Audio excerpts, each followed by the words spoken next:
여러분 안녕하세요. 반갑습니다.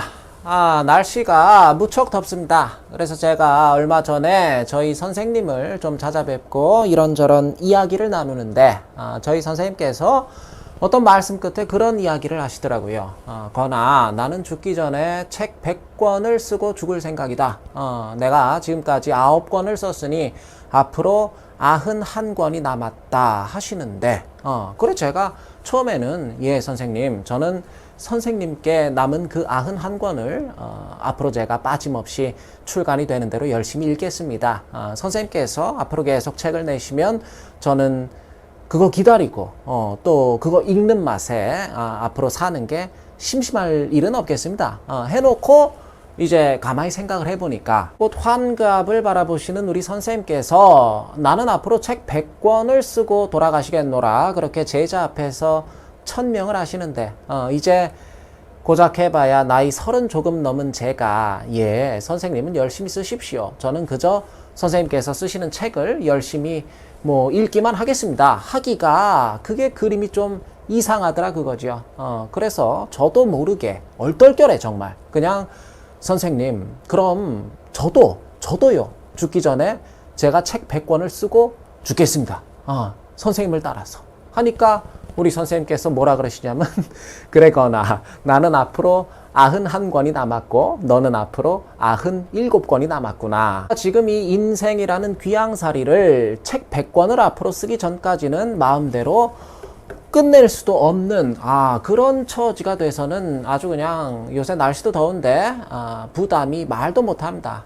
그래서 논어 2인편에 보면 이런 대목이 나옵니다. 옛날에 말을 함부로 내지 아니한 것은 치궁지불체야. 몸소 행하는 데에 미치지 못함이 있으면 어쩌나 그것을 부끄러워했기 때문이다. 뭐 이런 대목이 나온단 말이에요. 이거 궁하고 지금 이 불체 이게 지금 도치된 거예요. 지가 이걸 도치시키고 있는 건데 아무튼 또 그 위정편인가 보면 뭐라 그럽니까? 군자는 선행기연 이후종진이라. 군자는 먼저 그 말을 행하고 말을 실천에 먼저 옮기고 내가 할 말을 그 뒤에 말이 행동을 따르는 것이다. 논어에 보면 뭐 교원영색은 선의인이다 부터 시작해서 아무튼 이 말에 관련된 대목이 많이 등장을 한다는 거죠. 뭐 욕누러니 민어행이다. 뭐 그런 이제 군자는 말은 어눌하게 하고 행동은 민첩하게 하고자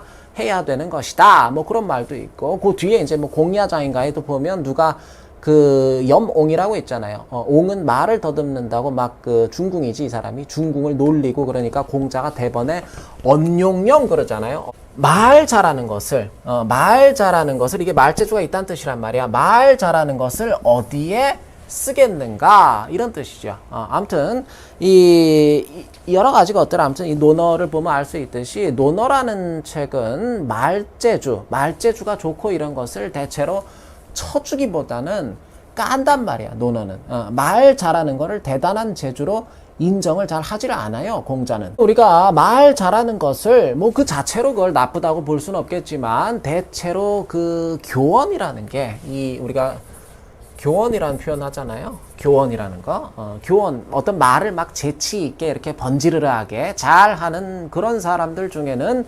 선의인이라 그러잖아. 되게 유명한 말이잖아요. 다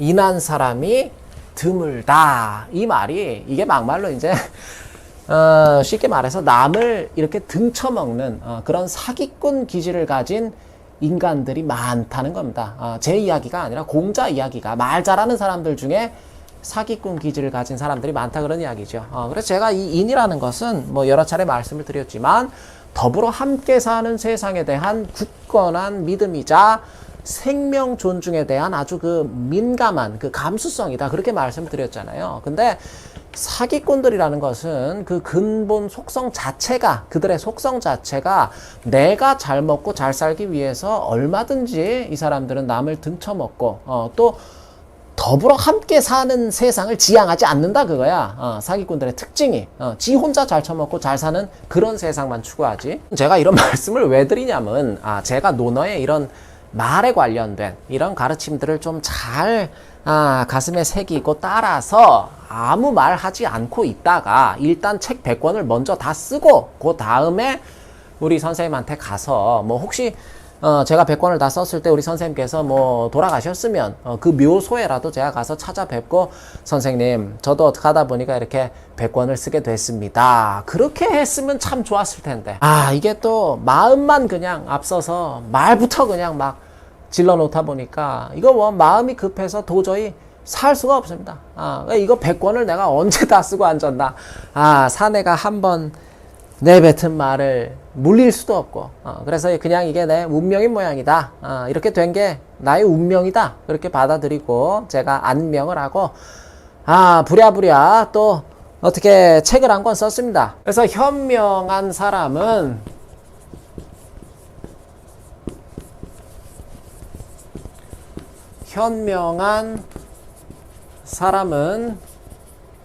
삶의 무게를 분산한다.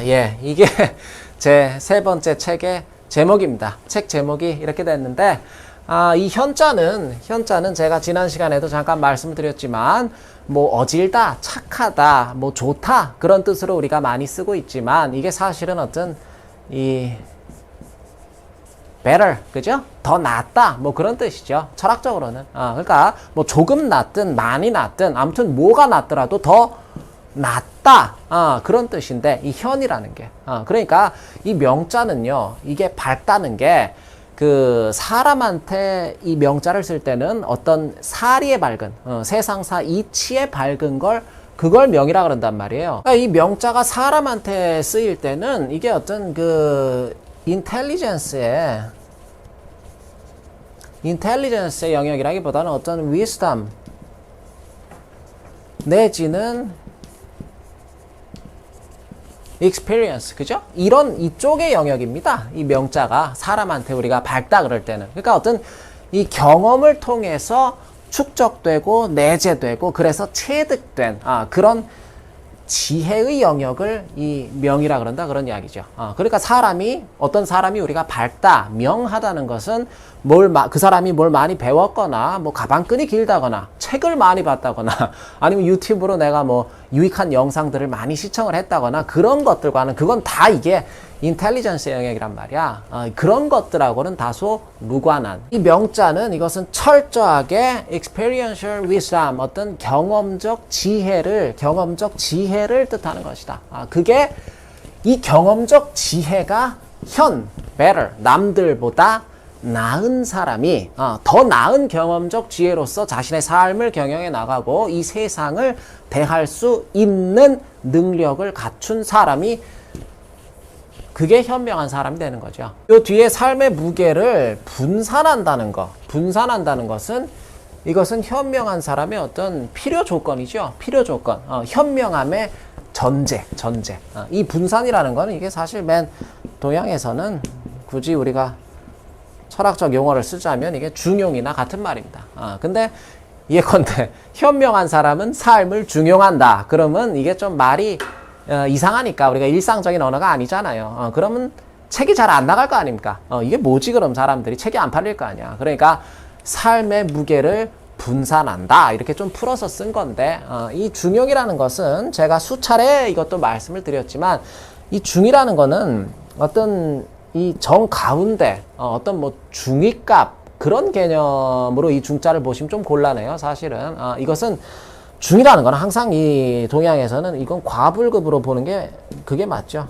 과불급이다. 어떤 이 뭔가가 지나치거나 미치지 못하는 거, 모자라지 않는 그런 상태로 이 중은 보는 게 맞는 것이고, 이 중이라는 것은 우리가 예컨대 모두를 우리가 뭐 중위 소득에 갖다가 끼워 맞추겠다 하는 이런 지향이라기보다는 어떤 불급, 이 많이 미치지 못하는 사람들 있죠. 많이 모자란 상태에 그런 불급한 상태에 놓인 그런 사람한테는 좀 더 많이 채워주고 상대적으로 과한, 풍족하다 못해 과도한 상태에 놓인 사람의 것은 오히려 그런 거는 덜어내주는 것이 그게 사실 이 중이라는 건 그런 어떤 균형 작용을 얘기하는 겁니다. 굉장히 다이나믹한 개념이에요. 어떤 스테이틱한, 가만히 딱 뭐 정중앙에 우두커니 가만히 이렇게 서 있는 뭐 그런 개념은 아닙니다. 그리고 이 용이라는 것은 뭐 주자 같은 사람들이 이제 평상야 그렇게 표현을 많이 하죠. 평상야다. 그러니까 자, 한 번 채워줬으니까 이제 됐지. 너도 한 번 덜어냈으니까 됐지. 그걸로 이제 끝이야. 이게 아니라 아까 이 중의 상태가 평상, 평상. 우리 평상시 그런 말 하잖아요.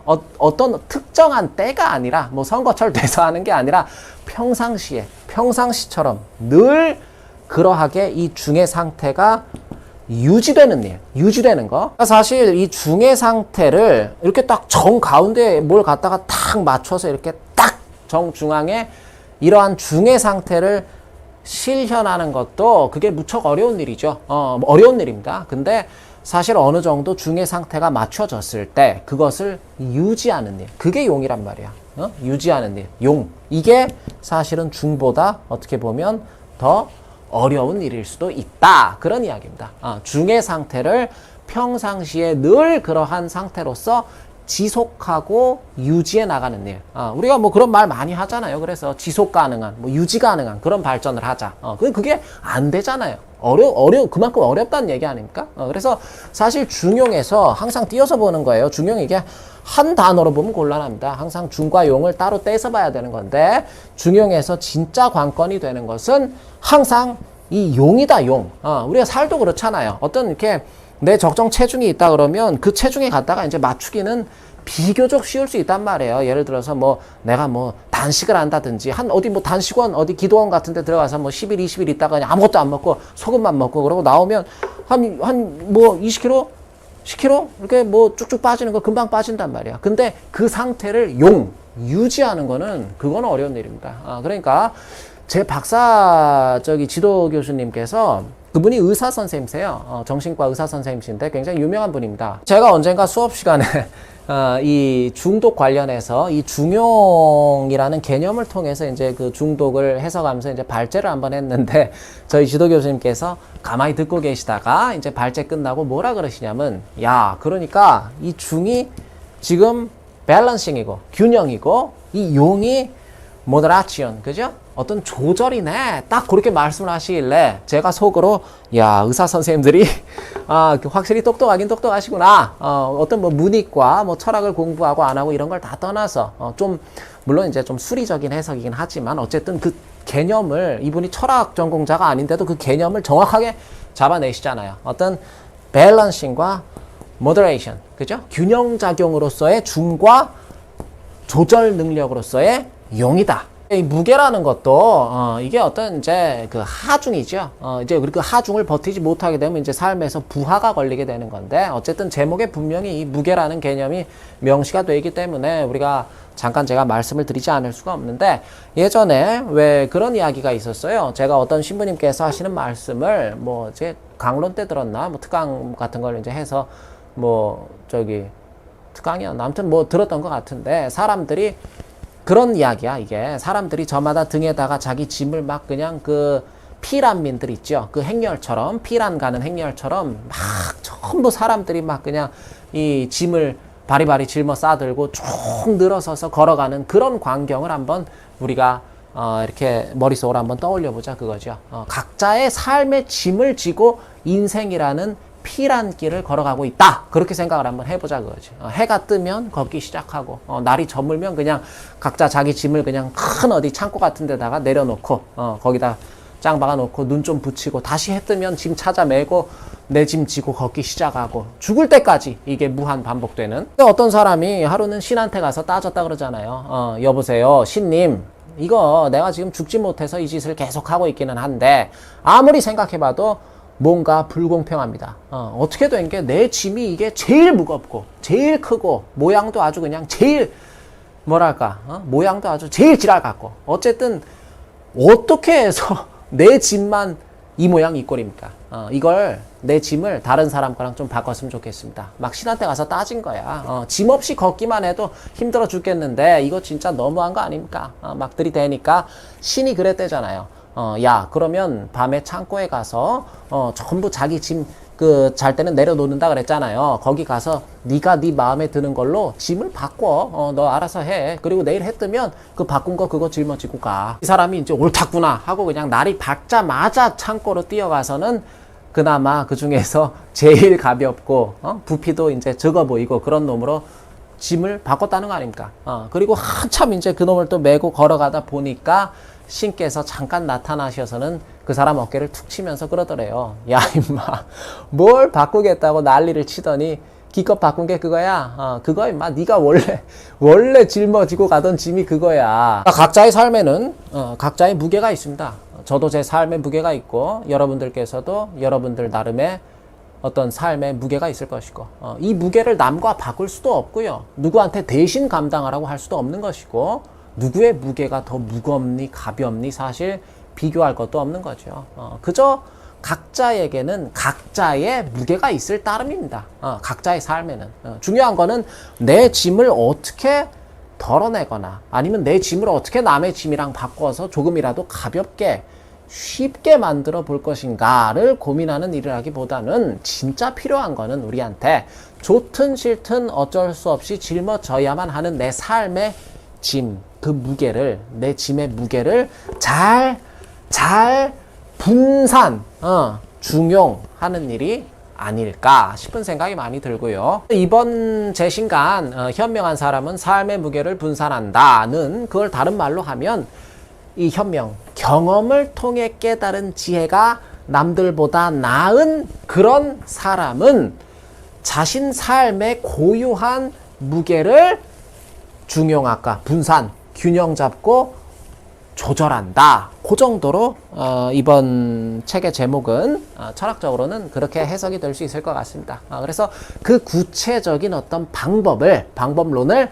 제가 논어에 실린 공자의 철학과 물론 이제 논어라는 책은 공자 말만 실어 놓은 책은 아니에요. 이제 일종의 어떤 이 담화록이라고 봐야죠. 논어는 이 공자가 자기 제자들 내지는 또 다른 동시대를 살았던 많은 사람들과 함께 나누었던 그런 담화록, 대화라고 보는 게 맞는데, 아무튼 어쨌든 제가 제 책에는 이 신간에는 웬만하면 자왈로 나가는 그 공자의 말씀을 좀 엄선해서 그렇게 수록을 많이 해놨고요. 그리고 이 장자에 담긴 장자와 도가의 철학들. 장자라는 책도 보통 그 장자 본인의 철학이라 그러면 이 장자라는 책이 이제 내편, 외편, 자편 그렇게 돼 있잖아요. 근데 이 중에서 내편을 진짜 장자의 철학이라고 보는 게 좀 더 타당하다. 그게 이제 대개 학계에서는 그렇게 말을 많이 하는데, 이제 외자편은 장자의 제자들 내지는 후대 도가들이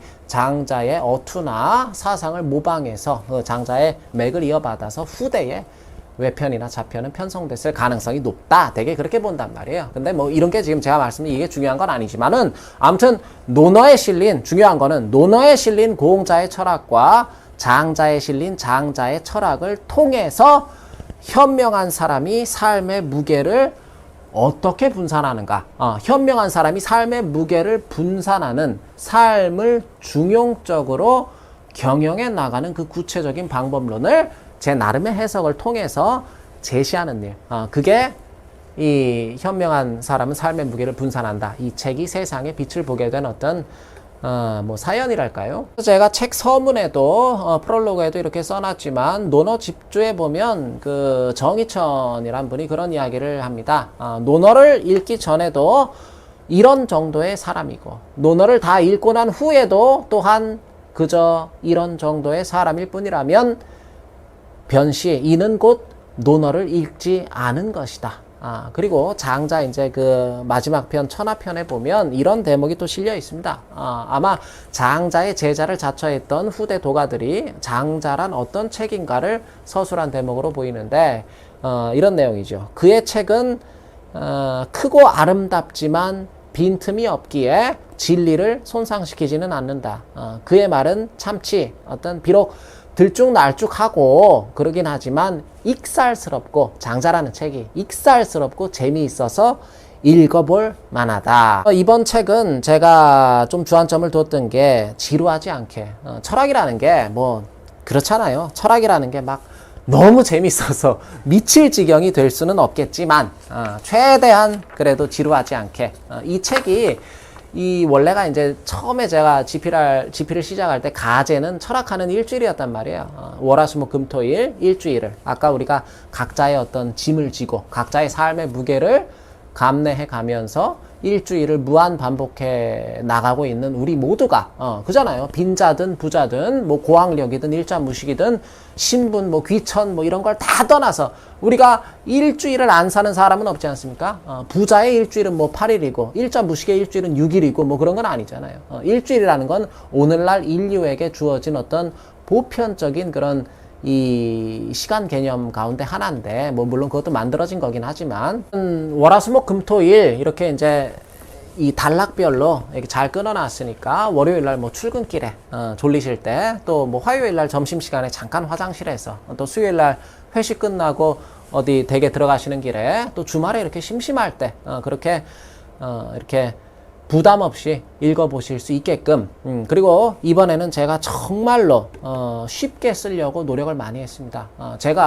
분명히 제가 어떤 의도를 갖고 그러는 건 아니지만 철학이라는 거는 이 철학이라는 학문 자체가 철학은 어쨌든 철학의 생명은 개념이기 때문에 그 어떤 특정한 용어가 아니면 도저히 설명을 하기가 좀 어려운 그런 개념들도 그런 철학적 개념들도 분명히 있긴 있습니다. 근데 그런 걸 아무튼 최대한도로 제가 다 풀어서 철학을 전혀 이렇게 철학이 익숙하지 않은 분들도 제 책을 이해하시는데 큰 어려움이 없도록 뭐 그런 거 관련해서 이제 출판사에서도 백방으로 애를 많이 써주셨고 그리고 이제 이 책 말미에는 전부 이제 미주로 제가 원문까지 다 그 각주를 달아놨습니다. 각주를 이제 본문에 넣으니까 너무 지저분해서 뒤로 이제 다 뺐는데 한문이 좀 익숙하신 분들 그런 분들은 이제 원문도 책 보시면서 바로 이제 뒷장으로 넘겨서 함께 보실 수 있도록 아무튼 여러모로 제가 성어정심 이 뜻을 정성스럽게 하는 그 동시에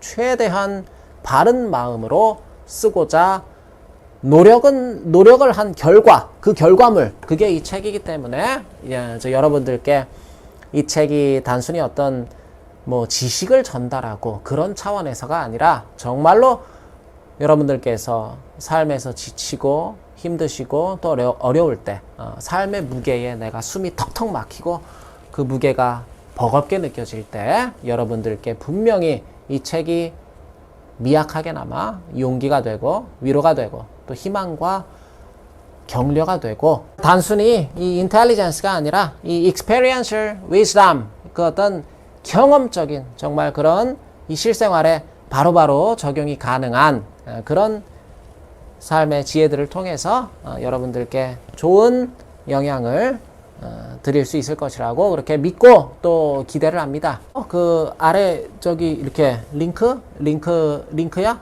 링크를 클릭하시면 또 만나보실 수 있다 그러고 또 네이버나 검색창 뭐 이런데 다 요새 이렇게 잘 하시잖아요. 현명한 사람은 삶의 무게를 분산한다. 그렇게 이렇게 두드리면 또 이렇게 저기 만나보실 수 있다고 합니다. 쉽게. 그래서 아무튼 여러분들의 많은 관심과 사랑을 제가 삼가 정중히 부탁을 드리고 또 이 책을 통해서 여러분들께서 여러분들 나름대로 또 새로이 얻게 되시는 그런 좋은 인사이트가 있다면 그걸 다시 제게 피드백으로 돌려주셔도 좋고요. 무엇보다 이 삶의 무게를 분산하지 못해서 현재 고통받고 계신 그런 세상에 많은 이 책을 만나지 못하신 분들 이 책을 막 사라고 권유하고 종용하고 해달라는 말씀이 아니라요.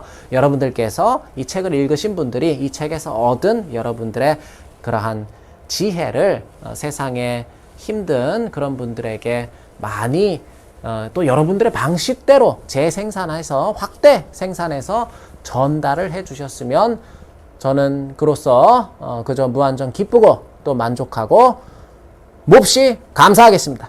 오늘도 제 강의를 들어주신 여러분 진심으로 감사드립니다.